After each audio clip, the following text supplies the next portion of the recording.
abasituzi b'obuzito Aisha Namataka, Stephen Ojede, Farouk Figo Chambadde awangalira e Dubai ne Captain Davis Nyoita bali mu kwetekera empaka za Islamic Solidarity Games era batendekeddwa wali mu kibuga Riyadh ku gym eya Princess Nurat binti Abdurrahman University e Saudi Arabia.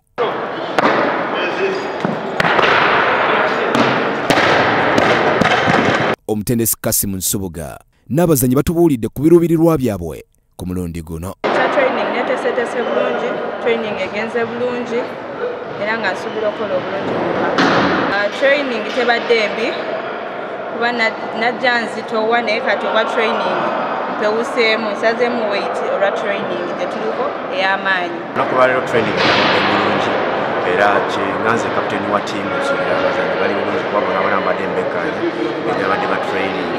Ni kapteni wa tiimu ngati mu weightlifting singa tiimu Uganda era nimusanyufu nnyo nga abazanyi bali mu mbeera nnungi. Training etambudde bulungi. Training etambudde bulungi, abazanyi bali mu mbeera eyeetaagisa. Tewali bizibu, ebyokulya birungi nnyo n'obudde bubuguma lwakuba nti ekiro bw'oyingira mu lumu buba bunnyogoga ne bagenze babumanyira kati. Kyensuubira nti tugenda kukola bulungi. Mu muzannyo gwa table tennis bano nabo batendekeddwa mu kibuga Riyadh nga beegatiddwako omutendesi Ali Katumba n'omuzannyi Judith Mirembe eyabadde amaliriza ebigezo bye eby'ekyomusanvu.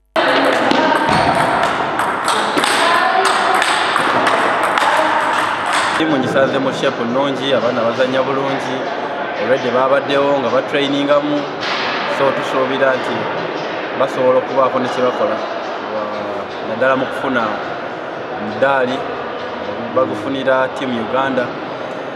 Empaka zitandika nkya, lunaku lwa nkya tutandika ne team events ez'abasajja n'ez'abakazi. Era Bannayuganda abasooka mu nsiike bebe bikonde olunaku olw'enkya n'oluvannyuma aba table tennis so nga abasituzi b'obuzito batandika ku lunaku olw'Essande.